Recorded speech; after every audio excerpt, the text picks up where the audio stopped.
My milkshake brings all the boys to the yard, and they're like, my milkshake brings all the boys to the yard, and they're like, it's better than yours, damn right, it's better than yours. I could teach you, but I have to charge. My milkshake brings all the boys to the yard. Assalamualaikum warahmatullahi wabarakatuh. Halo semuanya, perkenalkan saya Rizka Yulia Yulestari. Di sini saya akan menjelaskan tentang sistem saraf manusia. Sebenarnya apa sih sistem saraf manusia? Sistem saraf merupakan struktur yang terdiri dari komponen-komponen sel saraf atau neuron yang berperan untuk menghantarkan impuls ke otak sehingga terjadi tanggapan atau rangsangan.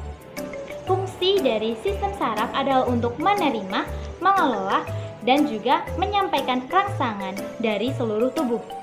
Sistem saraf akan mengordinasikan setiap tindakan bagian tubuh dengan mengirimkan sinyal ke dan berbagai bagian tubuhnya. Untuk yang pertama, saya akan menjelaskan tentang bagian-bagian dari sel saraf atau yang biasa kita sebut dengan neuron. Neuron merupakan sel-sel yang sangat kompleks. Meskipun sangat beragam strukturnya, setiap sel atau semua sel saraf pasti memiliki badan sel atau sel body yang fungsinya sangat penting dalam kerja sistem saraf. Untuk penjelasan dari bagian-bagian sel neuron akan saya jelaskan dalam video berikut ini. Halo, saya akan menjelaskan tentang bagian-bagian dari sel saraf. Nah, yang pertama adalah badan sel. Badan sel merupakan bagian terbesar dari sel saraf yang terdiri dari inti sel dan juga sitoplasma. Lalu yang kedua adalah dendrit. Dendrit merupakan tonjolan sitoplasma dari badan sel yang berfungsi untuk menghantarkan impuls ke badan sel. Lalu yang ketiga adalah akson. Akson atau juga disebut neurit merupakan tonjolan sitoplasma yang panjang dan berfungsi untuk meneruskan impuls dari badan sel ke saraf sel lainnya. Nah, dalam bagian-bagian akson ada beberapa bagian spesifik lainnya. Yang pertama adalah selubung mielin atau sel Schwann. Selubung mielin sendiri adalah yang berwarna kuning ini. Nah, selubung mielin ini terdiri dari jutaan sel-sel Schwann. Nah, lalu yang oranye ini merupakan nodus Ranvier yang merupakan bagian neurit yang menyempit dan tidak terlapis oleh selubung mielin. Nah, lalu yang ketiga adalah neurofibril, merupakan bagian terdalam dari akson yang berupa serabut-serabut halus dan bertugas untuk meneruskan impuls. Ini ada di dalam oranye ini. Nah, di dalam selubung mielin ada yang namanya akson. Nah, oranye-oranye ini merupakan akson yang diselubungi oleh mielin. Dan di dalam akson sendiri ada yang namanya neurofibril yang berfungsi untuk meneruskan impuls. Lalu ini adalah ujung akson yang mana akan meneruskan impuls atau yang akan meneruskan impuls saraf ke saraf lainnya. Lalu untuk materi selanjutnya adalah struktur dan fungsi neurit.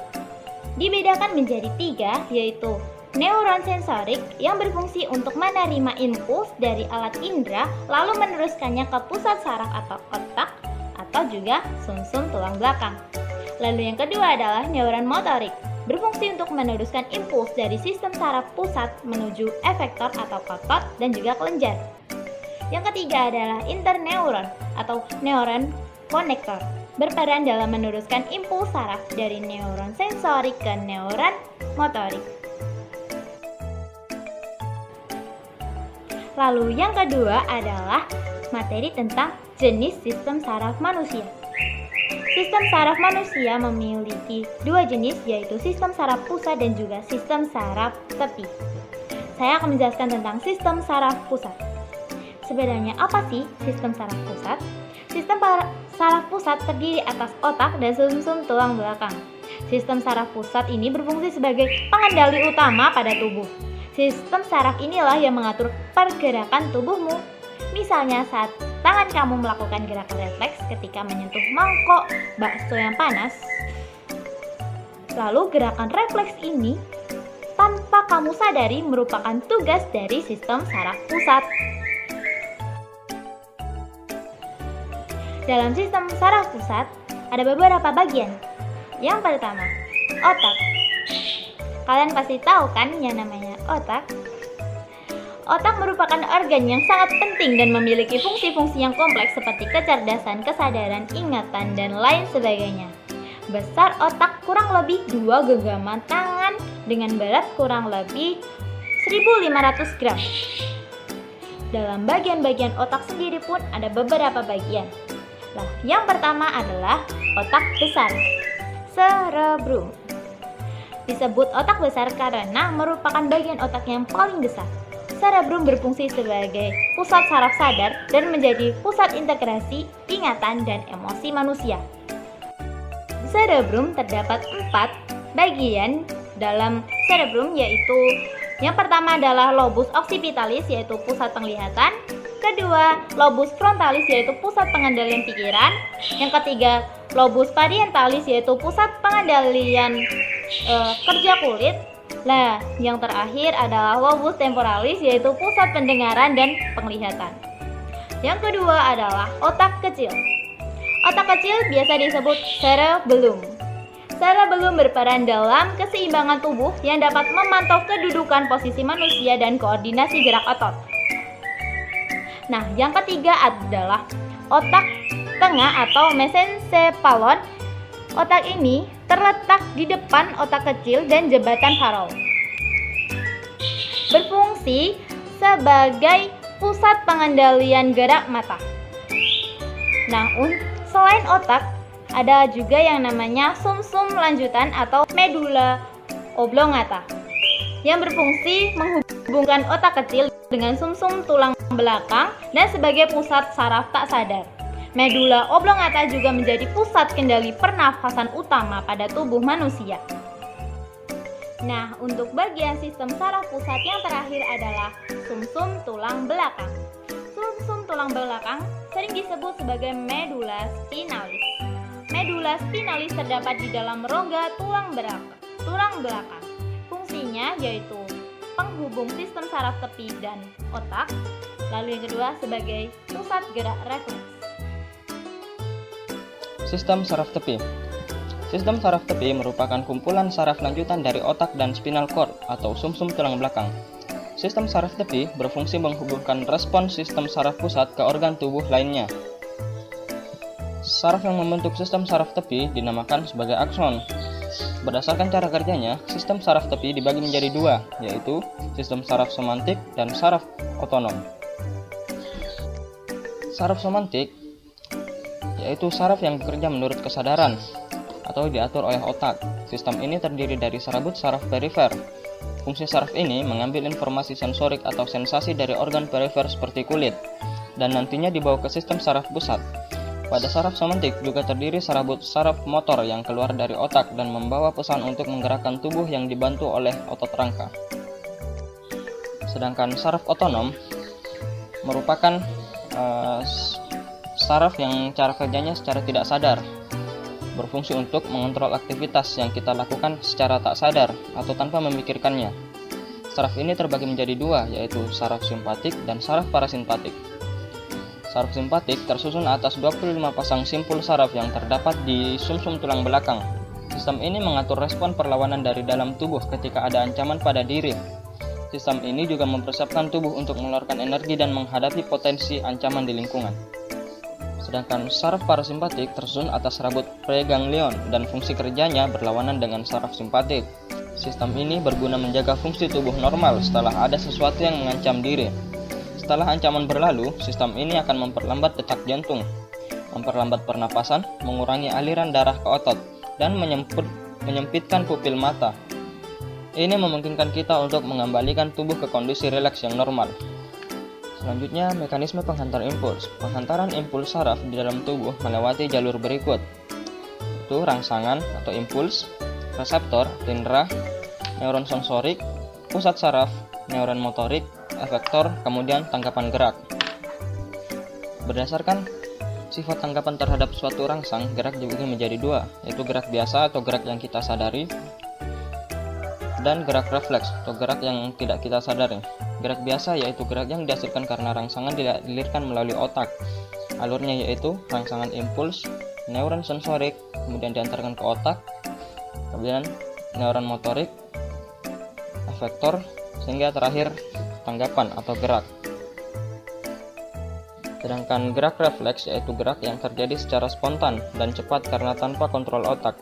Contoh, menutupnya kelopak mata saat debu masuk ke mata.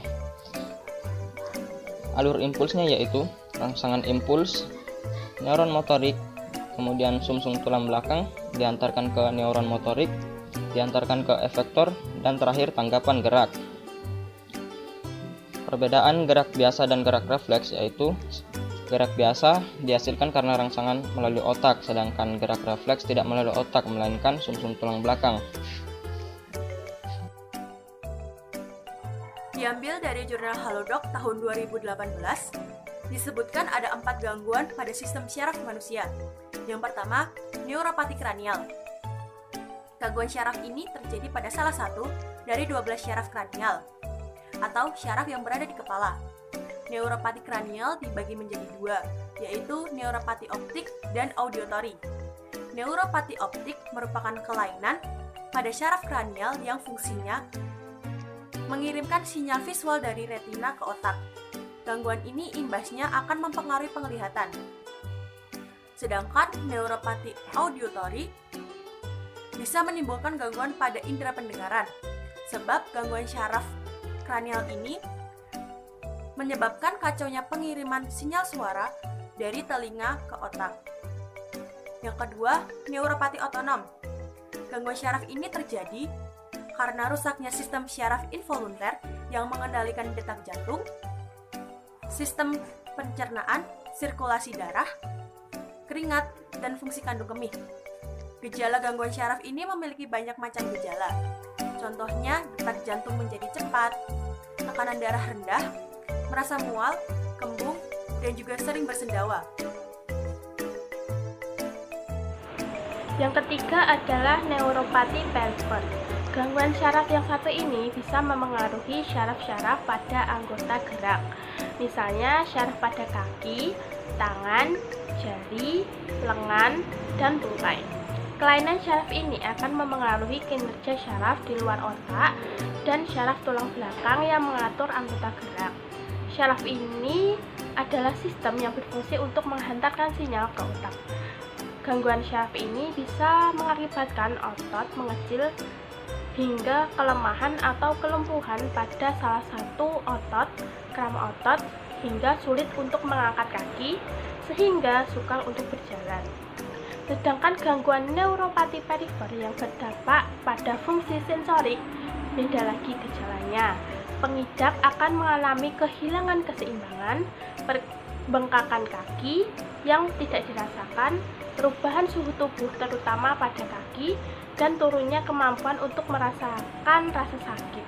Dalam beberapa kasus, gangguan ini juga bisa membuat pengidapnya merasakan rasa sakit dari stimulasi yang seharusnya tidak menimbulkan rasa sakit sama sekali. Yang terakhir adalah neuropati vokal atau mononeuropati.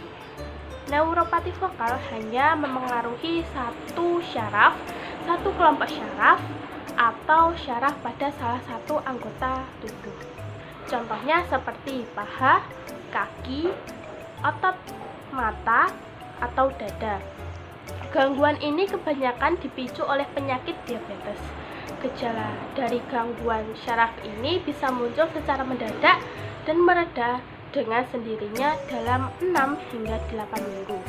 Seseorang yang mengidap kondisi ini akan mengalami lemahnya salah satu sisi wajah, rasa kebas atau turunnya sensitivitas laba pada tangan atau jari tangan, rasa sakit pada mata, dan pandangan kabur dan tidak fokus. sini saya akan menjelaskan upaya mencegah penyakit pada sistem saraf. Sebelumnya, saya akan menjelaskan sedikit tentang gangguan saraf atau neuropati. Gangguan sistem saraf atau neuropati merupakan kondisi terganggunya fungsi saraf yang dapat terjadi karena penyakit tertentu maupun cedera. Gejala yang dirasakan pengidap gangguan saraf pun berbeda-beda, mulai dari yang ringan seperti kram hingga yang berat seperti kelumpuhan. Kendati demikian, gangguan saraf sebenarnya bisa kita cegah, yaitu dengan menerapkan gaya hidup sehat sejak dini. Berikut beberapa gaya hidup sehat yang bisa kita terapkan untuk meminimalisir resiko terjadinya gangguan saraf. 1. Olahraga teratur. Tidak hanya mampu menjaga tubuh tetap fit dan bugar, olahraga yang dilakukan secara teratur juga ternyata dapat membantu mencegah berbagai gangguan saraf. Satu hal yang perlu diingat bahwa olahraga secara teratur bukanlah olahraga berat, melainkan olahraga ringan sekitar 10-15 menit setiap pagi hari dan sore hari. 2. Hindari pekerjaan yang menuntut gerakan berulang. Pekerjaan yang menuntut kita melakukan gerakan berulang secara perlahan dapat memicu terjadinya gangguan saraf. Terlebih jika gerakan yang dilakukan adalah gerakan yang berat atau membuat tubuh berada dalam posisi yang tidak nyaman. Jika kita memiliki pekerjaan yang mengharuskan untuk duduk dalam waktu lama, cobalah untuk beristirahat selama beberapa menit dan lakukan gerakan-gerakan perenggangan sederhana. 3. Jaga berat badan tetap ideal. Kelebihan berat badan dapat meningkatkan beban pada kaki dan memicu berbagai risiko penyakit kardiovaskuler. Orang yang dengan berat badan berlebih pun akan memiliki risiko terkena gangguan saraf lebih tinggi dibanding mereka yang memiliki berat badan ideal. Oleh karena itu, cobalah untuk menjaga berat badan tetap ideal dan menerapkan pola makan sehat rendah kalori. 4. Pastikan asupan vitamin B tercukupi. Selama ini kita mengenal banyak vitamin dengan beragam manfaat bagi tubuh. Vitamin A, C, dan E misalnya, cukup populer di kalangan kaum hawa untuk mencerahkan kulit serta membantu menjaga daya tahan tubuh. Namun, dalam hal menjaga kesehatan saraf, vitamin B merupakan salah satu jenis vitamin yang memiliki peranan penting, terutama bagi mereka yang memiliki riwayat penyakit diabetes dan penyakit ginjal kronis yang sering berujung pada kerusakan saraf. Vitamin B1, B6, B, dan B12 adalah penyelamatnya. Lebih lanjut lagi, vitamin B1 merupakan anggota keluarga vitamin B kompleks yang larut dalam air. Vitamin B ini mampu mengubah karbohidrat menjadi glukosa yang berguna untuk menghasilkan energi bagi tubuh, termasuk saraf. Para ahli mengungkapkan bahwa vitamin B1, B6, dan B12 saling bersinergi untuk menjaga dan memperbaiki sistem saraf. Secara umum, vitamin B1 dan B6 berfungsi menutrisi saraf agar bekerja maksimal.